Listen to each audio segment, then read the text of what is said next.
We are live! Welcome to Health Coach Tip Tuesday, where every Tuesday we talk about tips, tools, and resources to help your health coaching business.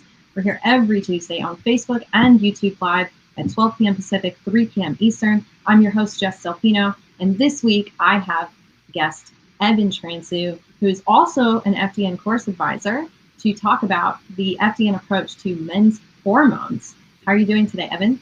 I'm doing really well. Thanks for having me on, Jess. I feel like, you and I are always getting thrown on the interviewer side, so it's fun to be on the other side. I appreciate it. Yeah, of course. So this is really exciting because last week we talked about estrogen dominance for men, and that's kind of like a topic that I feel like people don't talk about enough when it comes to men's health, and it's definitely an issue, right? Yeah. And so today we were going to kind of talk about Evan's journey, not just becoming a health coach and going through the FDN program, but how that's going to help him with his hormones. And then we'll also have Evan back on again next month to go a little bit more into his story.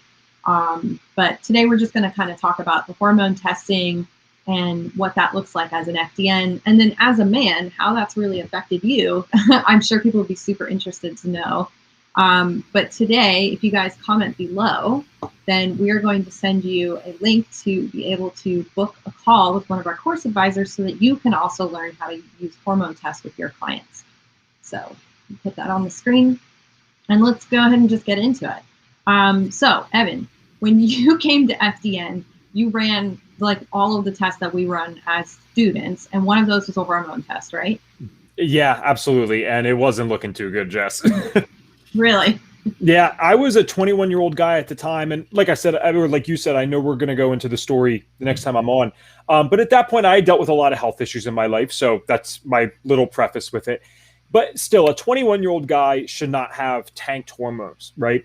And when I'm going through the course, because as people that go through the course, it's cool. You get to run tests on yourself and see those results and go over them with your mentor. I mean, it's awesome. Like, it's literally the coolest thing ever. And so you're learning how to use these for other people while using them on yourself. And we always have improvements to be made. I could have told you that before I went through. That was for sure. And I'm learning about these hormones. I'm learning about the phases of HPA axis dysfunction, and I'm seeing, okay, you got like this acute, you got the compensatory, you got the exhaustive. And I was like, all right, like I'm trying to guess where I'm at, and I'm like, maybe I'm going a little bit into the compensatory. That's probably it. Like I feel tired and not too great, but that's probably all that it is.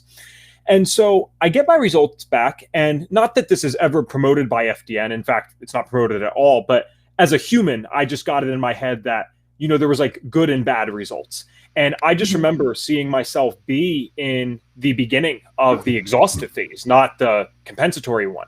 And I remember like learning or vaguely hearing something about this is something you could expect to see more with like the older clients or maybe like a 56-year-old person that's been dealing with chronic health issues for a while. I'm like, wow, I'm a 21-year-old guy. Like what's going on that I'm in the exhaustive phase of this HPA axis dysfunction already. And there was a few other markers that were really surprising and I really couldn't put any sense to them yet at that time. But I remember that one being like kind of the big shock. I was like, whoa. And again, the test results are never for that purpose. That's not promoted by FDN at all. But that was like this personal thing where I wasn't in the right mindset yet of realizing, okay, great, now I have something to work on.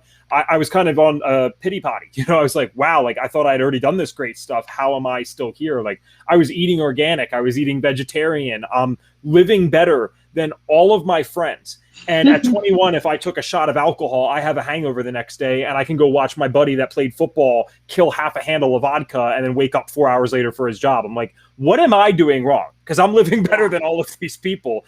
And so it just didn't make sense. And I had that time where I was just really sad about it. But then I finally got that mindset right pretty quickly. I'm just like, no, this is something to look at as healing opportunities, which they are. And thank God I have something to work on, because you know what? Before I still felt bad and I had nothing to work on. So this is a much better outcome if you ask me. Yeah. And that's, I think more of us don't realize that we can be in that exhaustive phase. So let's go through that a little bit. So when you look at a hormone test, right, like we went over this last week, but there's a curve. I'm going to do it backwards here. There's a curve like this. And what happens is as you're using your hormones and you kind of go up onto this bell curve, normally if your hormones are in check, they'll go up and then come back down this way. They'll go up and come back down. once you kind of get to that point where you're in a chronic stress, you're in this compensatory sort of acute phase where you're up, up, up, up, up. Now you can either go backwards or you can go forwards. And if you go forwards, that's what we call exhaustive phase. And that's, this is where it's like you've utilized so much of that and you're so low on resources that you have to like go all the way back and over again in order to get to a point where your body is utilizing and making hormones on a regular basis in a healthy way. And like you said, for people who have chronic illness, that's, they're over that bell curve onto the other side all the time, just trying to get back over that hump. And you don't recognize that you're in an exhaustive phase. When you hear the word exhaustive, you think, oh, fatigue or tired or whatever. But there's so many other symptoms that come along with that you may not even recognize. And what I found personally, and you can tell me if this was kind of the same for you, was it's almost like a disconnection of understanding how your body's actually feeling too.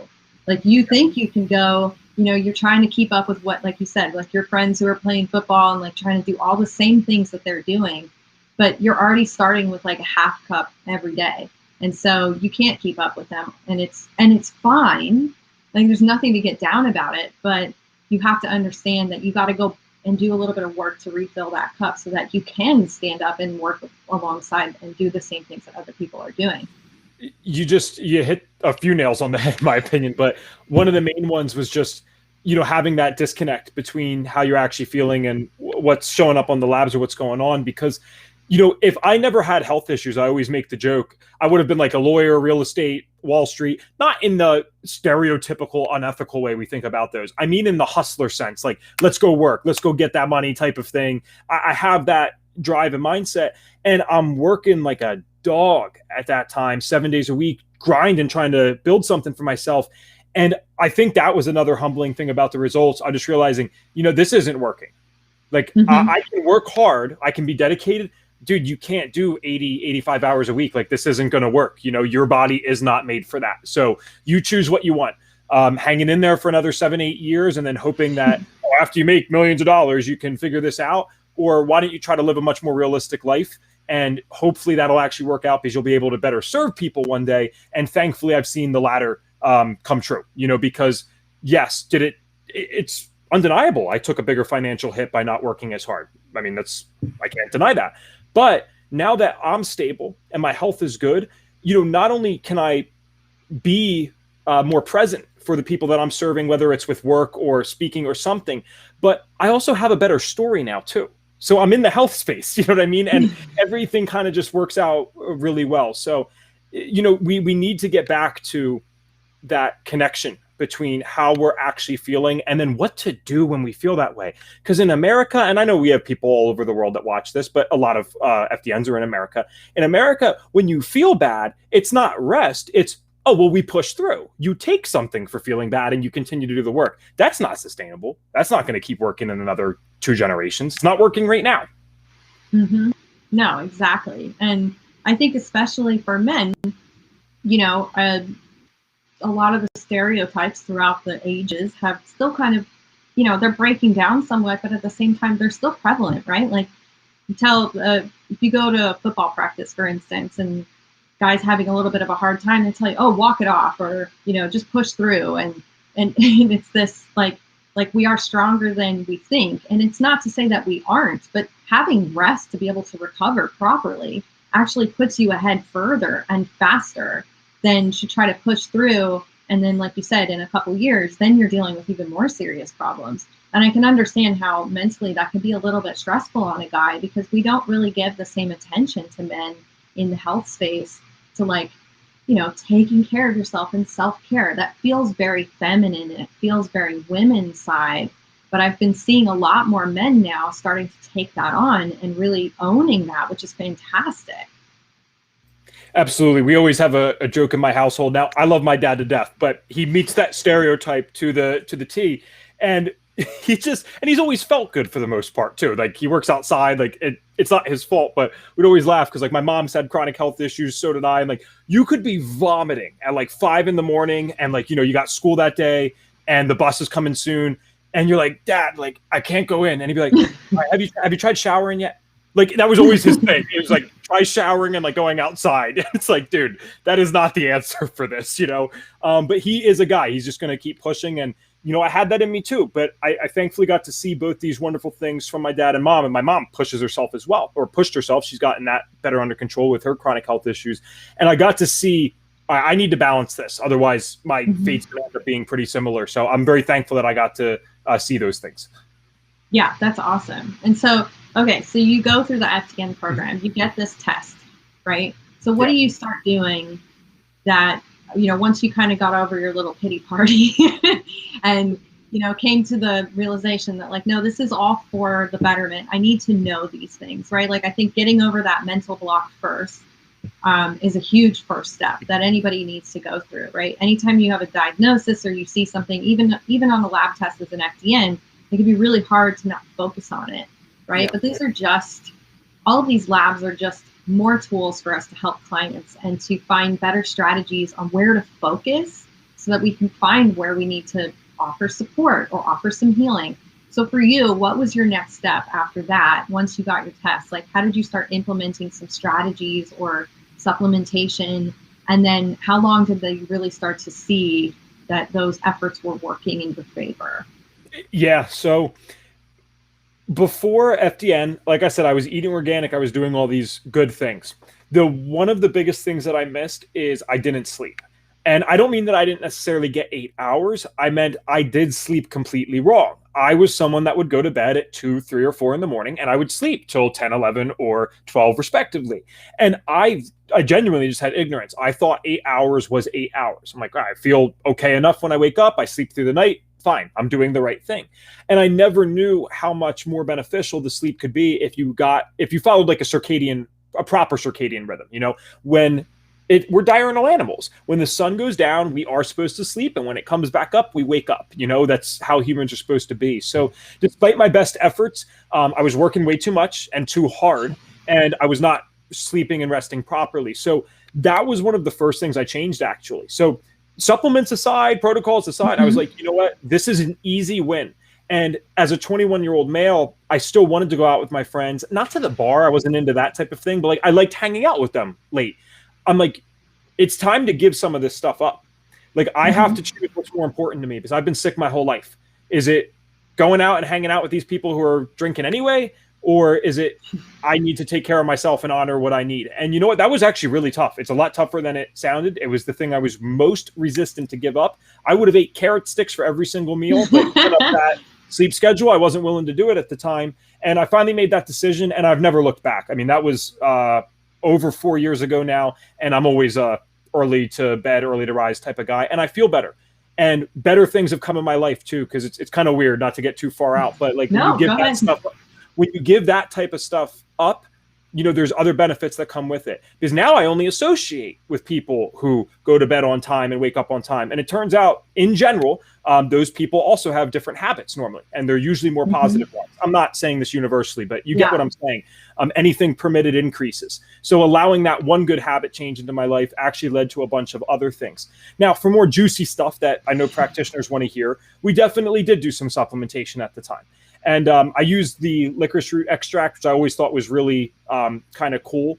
And so what that does is kind of extend the half-life of cortisol, because my morning cortisol was like actually in a normal range. So I was the perfect candidate for this. I didn't have high blood pressure, younger dude, normal cortisol in the morning. So what it does is it kind of helps you keep that level throughout the day. And that's exactly what I needed, at least on a test result basis. But then, I mean, really, Jess, I guess the simple answer is, even I could go on forever about all these little things, but I did FDN. You know, I got the food sensitivity test. I started doing DRESS, the diet, rest, exercise, stress reduction, supplementation. I did the things I was supposed to do, and then I gave it time. And this was the toughest one. I actually should mention this. I stopped exercising for a little bit. Now, in terms of like hardcore weightlifting, running 5, 6, 7 miles, and that might sound confusing to people, but when we're in that exhaustive phase, our bodies typically aren't even going to have the juice they need to respond to that type of stress. Because yes, exercise is a stress. That's why you get better after you do it. There was a stress on the body adapted to that, says, hey, we need to run 5 miles, so you shouldn't feel like you're going to die, you know, because you just told us that you need to run that. So you get a little better, or you get a little stronger in the gym. And so I gave that up for like a week. And this is a funny thing, but I'll put myself out publicly with it, and I'll be politically correct. Let's just say I always thought I was someone with maybe a little bit lower libido. And after I did 1 week, one single week of no exercise, I realized, oh, well, that's not the case. So if you need your males and they're women watching this to be motivated to do it, you got to just send them that 1 little second clip there. Wow. That their libido will come back. It'll be stronger. All of a sudden, they'll start being right in for FDN. They'll listen to everything I just said. That's amazing. So 1 week away from exercise, as a tip, basically increase your libido and brought that back, right? That is accurate. Now, of course, you have to do the right stuff long term, but it was just my body finally got a break. I was someone that worked out 6 days a week, from running to weightlifting to I did very long distance biking, swimming. Like, I did a lot of crazy stuff. So it was constant beating it down, but there was nothing left to beat down. I was in the exhaustive phase already.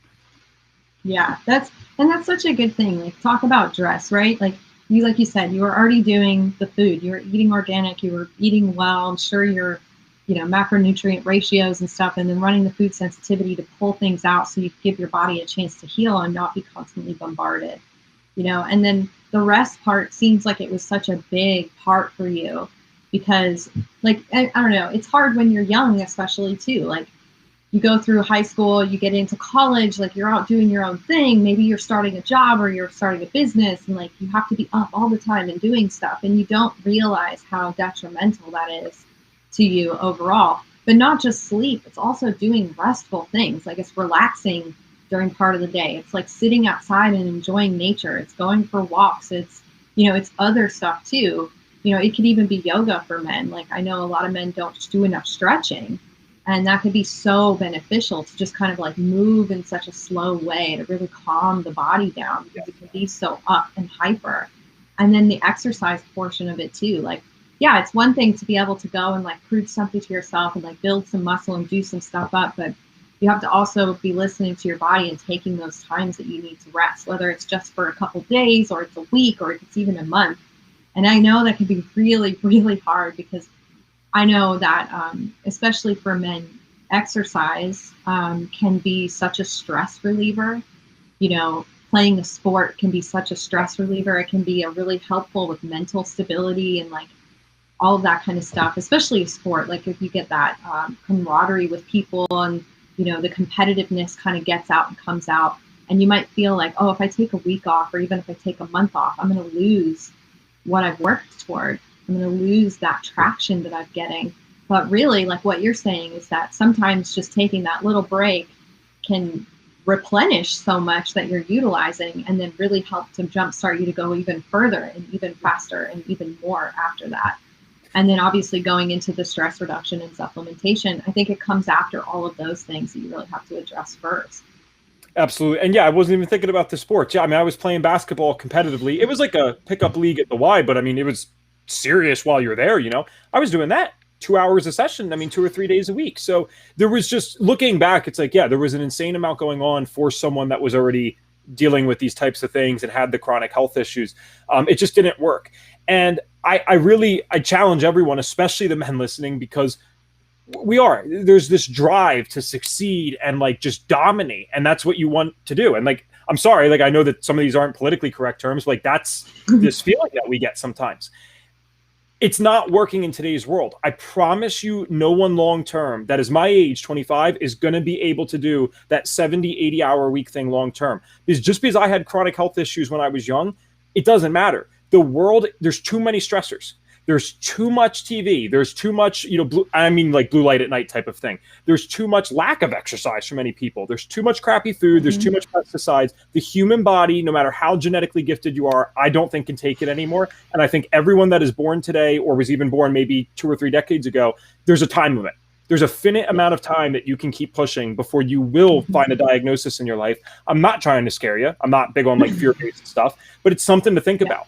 And I'm seeing it in all of my friends who did the normal college thing. They're calling me now from 25 to 30 years old, and they were the studs, man. They're the people, they were the stars on the athletic teams. They're super good looking. They look healthy. And now they have health issues. It's a time bomb. We need to address this as a society, really. But it starts with stuff like this, and having people watch and just talking one-on-one. That's where we're really going to make the changes. Grassroots, right? Yeah, of course. And I think that's such a beautiful thing with FDN, right? Like, I understand the whole politically correct thing, but we also have to look at the body's physiology. We have to look at the person and their whole lifestyle. Like, when we as FDNs work with a client, right, the reason we're running labs is because we want to look at the individual internally. We look at their intake forms, we look at their medical history, their lifestyle, we assess them and how we feel about them.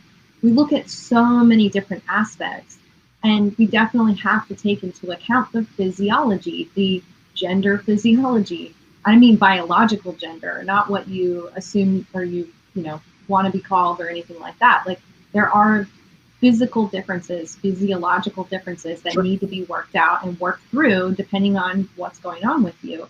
And there's nothing wrong with that. I think that when we ignore that and we try to pretend that that's not happening, then you put yourself at a much more disadvantage, instead of just accepting the fact that maybe you do have to have a little bit more active lifestyle because you're a man, or maybe you need a little bit more of a less active lifestyle because you have some stuff going on, and there's nothing wrong with that. But you have to look at yourself and look at your clients as individuals. And I think that could be super helpful. And I definitely want to make sure and let everybody know, like, if you guys have any questions while we're talking, feel free to drop a comment below, and we'll be happy to kind of go through that. We're talking about men's hormones and like the FDN approach to that, and just kind of how we assess that, because, there's a lot wrapped up into men's hormones, especially with health. And so thanks to Evan to kind of come on and talk a little bit about himself. But yeah, please feel free to comment below. We'd love to answer your questions as well.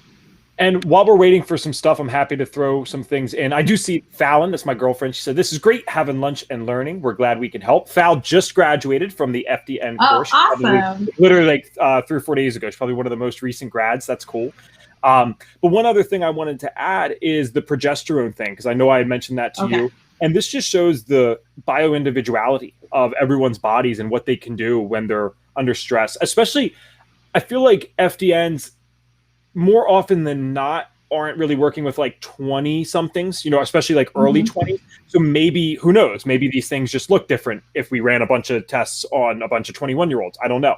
But my progesterone, which is, typically associated as more of like a female hormone, was 4.5 times the upper limit of the reference range for a male. And I remember my mentor at the time, Brandon Mole, he does the functional health coaching show for FDN.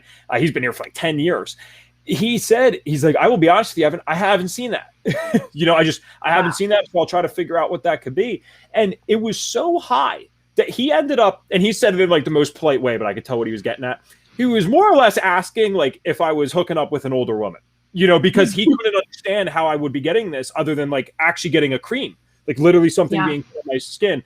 And I mean, I would go like to Massage Envy every now and then. So if someone really put progesterone cream on their hands and then the massage stuff and then did that, that's pretty inappropriate. But I would assume someone would wash their hands after doing that. And that's possible. But outside of that, no, I wasn't dating any, women twice my age at the time that were using progesterone cream. So it didn't really make sense. It was just 4.5 times up above the reference range. And the other strange one, because I think we were taught in the course, we see this about like maybe 10% of the time, Reed said. How people's DHEA is normally tanked, Jess, when they're in that exhaustive phase? Well, I was one of those 10% people that mine actually goes, it seems super high. I was 5 times above the reference range in that, even though my cortisol was so low. So it just goes to show you, like, bodies can respond differently. There's bio-individual stuff, especially as a young male, probably looks a lot different. I feel like that if there's anyone in that 10%, I can imagine that it would probably be overrepresented amongst young males, that their DHEA would be able to shoot up. That makes sense, just using some logic. So yeah, I mean, there was many things going on. And I think one of the biggest things to mention today is just that, guys, I did retest. I did it probably later than I should have, but I just felt good and I didn't really think about it. And I retested a few years later, and very slightly at the time, I was like in the, what we would call, that kind of acute phase. But that's in our world, that's good. If your biggest problem is that you're slightly in the acute phase, you're winning. Yeah. All the other markers were good. It was just that morning one that did it for me. And it was so slight. Testosterone was normal. DHEA was back to normal. Progesterone was back to normal. Like, everything looked great. I'm just like, it's one thing to feel good, As a fellow nerd, I'm sure you get this, Jess. Like, it's cool to look at the labs, be like, wow, I actually did it. Like, that looks different. This is good on the labs too. I got blood work at the exact same time. I mean, everything was perfect. My TSH was like a 3.4, and I have a huge family history of thyroid issues. But this blood panel had like 100 markers. Everything else was good. So, yeah, I was like, this is cool, man. FDN works. Like, let's go. Yeah. What are you waiting for? It's true. But it's so true. Like you said, I'd really be interested to know about the whole DHEA and progesterone thing. Like, I mean, if you get a little bit further into it when it comes to the hormones, I'd be interested to know like what your liver looked like at the same time, because a lot of that stuff is kind of cycling through the liver. And if you're overproducing one thing, like it's getting shifted around in the body, but obviously it's different for each person. This is why we test. This is why we like to go through that, because, if you came to me, Evan, and you were just explaining to me what was going on, I might not have picked up that you were in an exhaustive phase necessarily, because you have good energy, you seem like you're doing pretty good, and like a typical exhaustive person that I was taught, it's like I'm going to be super fatigued and really lethargic and not interested and not able to like hold attention, like that kind of stuff. But like seeing it on a lab test, but then also being able to correlate it to other lab tests, or correlate it to what your lifestyle, and making those small little tweaks, I'm sure made a huge difference. And then just once you make small tweaks there, then you start making more. And like you said, I want to go back to what you said before about the people in your life. So FDN stands for Functional Diagnostic Nutrition. And the nutrition aspect of it is not just the food, right? It's anything and everything that is nutritious for you, for your body, for your soul, for your mind. And that includes people. I think we don't really consider enough the people that we keep around us. And that sometimes, just like we have to go on a diet and get rid of like garbage foods, sometimes we have to go on a diet and get rid of quote unquote garbage people, because they're going to influence us, right? Like you said, you're going to hang out with people, even if you're not drinking, and you're just going to go hang out with them because you like to hang out with them. Well, when do they drink? Late at night, they're probably around people who are smoking cigarettes, so you're ingesting that. They're going to go to a bar where the food's not going to be great, so you're not going to have good choices for food. And then the conversation that you have is probably in the beginning of the night pretty good, and then slowly decreasing to the point where you're like, what am I stimulating my mind with right now? But just stupid talk, basically. And that doesn't help. Because then when you go to sleep that night, like, what's going to happen? Your mind's going to be understimulated. And so then you're going to start thinking about like stuff that happened during the day, and you're just not going to feel like as accomplished in your life.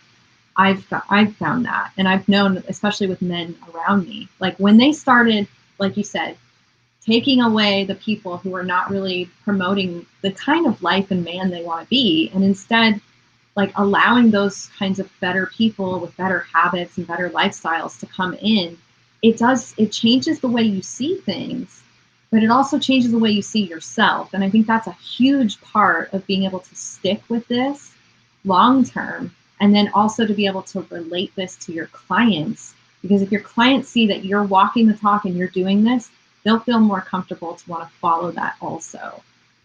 It's the only way. And you know what? It might sound like a little bit of an odd tip for the Health Coach Tip Tuesday, but it's something we got to look at both in ourselves and our clients. I mean, I was taught at 18, we're the product of the 5 people we surround ourselves with most.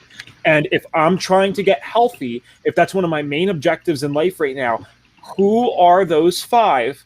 Are they doing what I need to do to get healthy? And if not, I need to decide what's more important.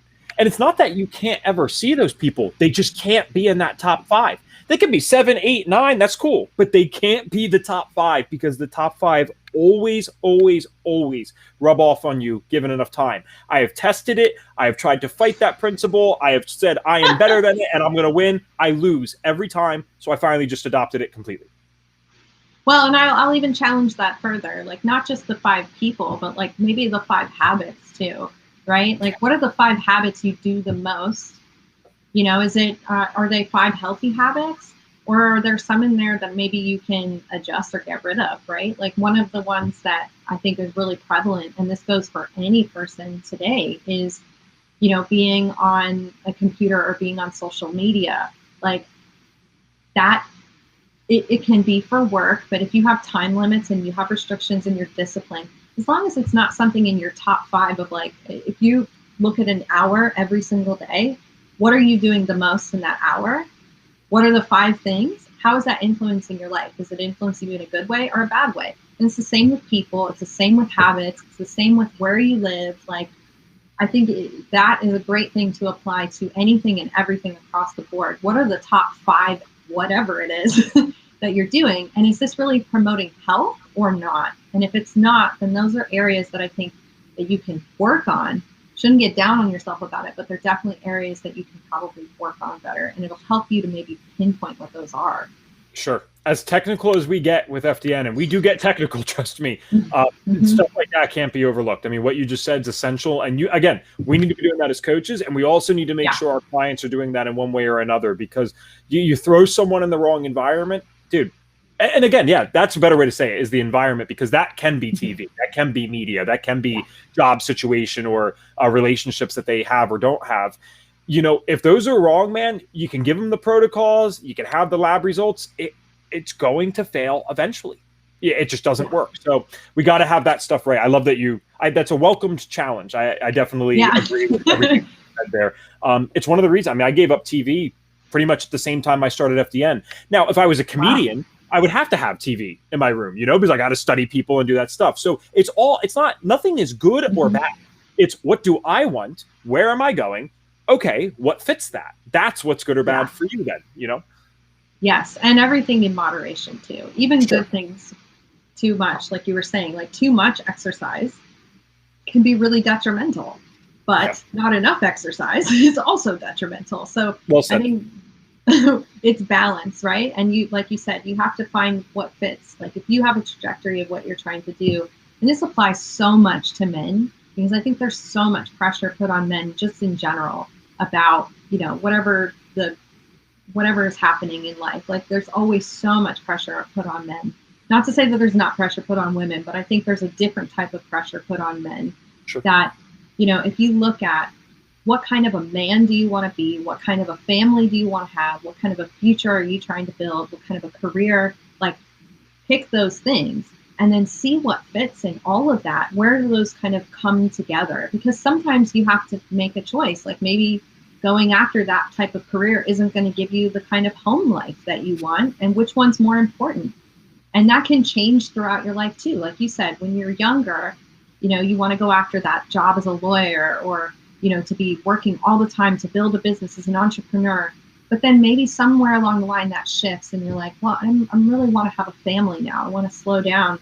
And so you have to be willing to change those things also as you're going, to have a little bit of balance and flexibility throughout your life. And I think that can be a little bit difficult for men, because I know that's like, once you get the blinders on and you're doing your thing, like it's go time. It's like, let's get this done, let's just keep going. And then it can be a little hard to stop and slow down sometimes too, and maybe just readjust, because those things just aren't fitting with what you want anymore. And that's totally okay.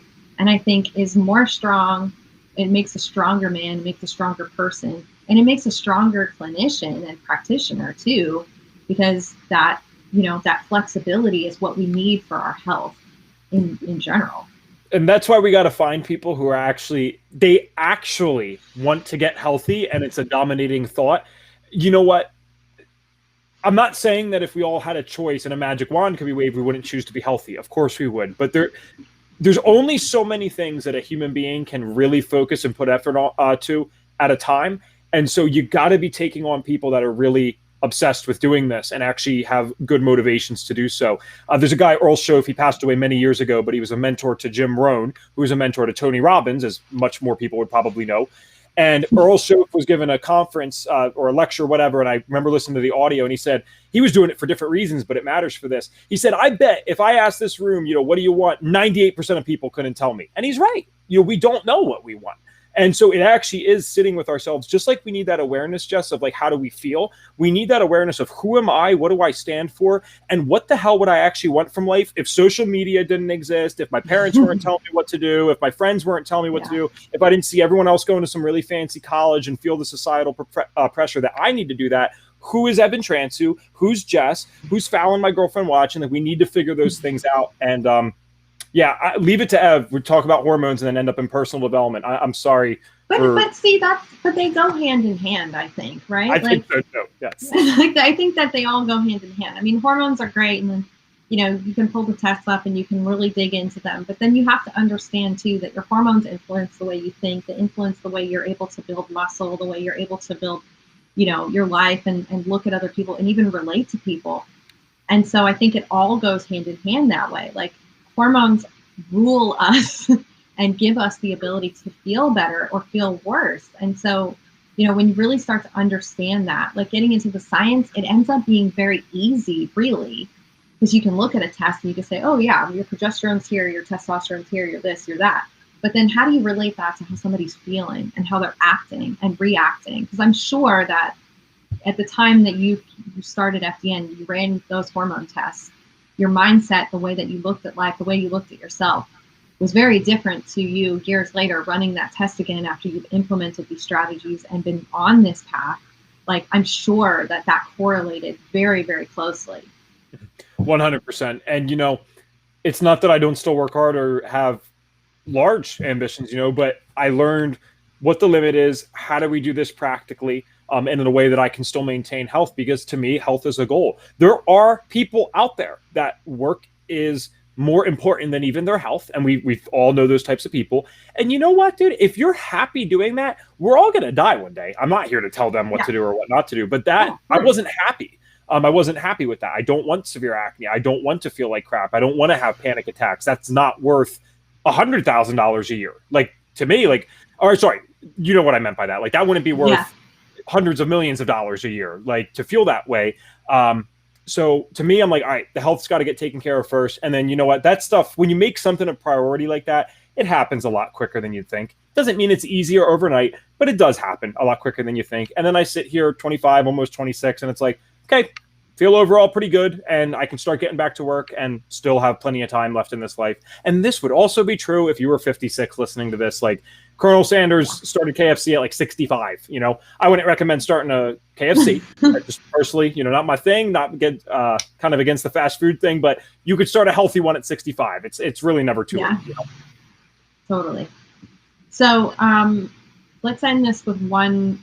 Like, if you had one more piece of advice to give to the men out there who maybe don't even understand that hormones might be playing a factor into their health, or, you know, them not being able to meet their goals, like, what's one more piece of advice that you want to give to people before we kind of let everybody go today? I know I put you on the spot. Yeah, no, that's okay. I'm trying to, well, you said for the men especially, so I'm trying to like think of like a direct message to that, because it might be different if we were just talking to everyone generally. I would say that even more than most women, and I'm generalizing right now, we need to develop and acknowledge that connection between our health, how we're feeling, and the experiences that we're having. I used to be a really angry, nasty person at times. You know, I'm not justifying that, but that also wasn't me. That was coming from not honoring the other areas or warning signals or millions of red flags that were going on throughout the years. And it was leading to that. So, you know, we hide from this stuff. We don't want to talk about it. We think it's weak, it's stupid, or, you know, we can't do that. But we don't actually see how it's destroying our lives in the other areas, and it's all trickling down. So it's not weakness or stupid or bad to address this stuff. In fact, I have found that people respect it more when someone can still have that stereotypical male characteristic of like maybe being tough or supportive when need be, but also being vulnerable when need be. You know, that's strength, is being able to do both. It's not just hiding and repressing everything and working your ass off until you die. That's stupid. That's not strength. That would be my advice, is realize what true strength actually is, and that's honoring yourself when you need to. That's so beautiful, and I'm glad that you said that. And you know, that definitely is toward men, but also to everybody in general. The more that you can connect with yourself and make that feeling, really understand who you are and what's going on, and be vulnerable, that's true strength. And I think that's where you can really start to see some true healing also from a lot of that stuff. Well, Evan, this has been fantastic. Thank you so much for coming on and being vulnerable today and sharing a little bit of your story. I'm excited for you to come on again next month and really dig in a little further into, your mental health and how that was affected through your health, and then how you were able to kind of take that and turn it around as an opportunity. Yeah. And thank you, also Jess. now to have a story. Yeah, I'm looking forward to it. If you guys like mental health type topics, that is definitely going to be a main focus. So it's a huge part of my story, but I'm looking forward to that. And yeah, thank you for having me, Jess. And Fallon said this was great. Thanks, guys. Thanks for watching, Fallon. Oh, thanks, Fallon. Super excited. Thank you for joining us. All right, everybody. My name is Jess. I'm your host in Health Coach Tip Tuesday, every Tuesday, 12 p.m. Pacific, 3 p.m. Eastern, Facebook Live and YouTube Live. And then again, we will post the replay on IGTV later this week. I will be back. Actually, next week I'm taking off because it is the 4th of July week. So we won't be back until the second week of July, but I will see you guys in 2 weeks. And yeah, make sure you comment below and we'll send you a link so you can connect with one of our course advisors and you can learn how to do hormone testing with your clients as well. All right, well, that's it. Thank you, guys. Thanks, Evan. See you guys in 2 weeks. Thanks.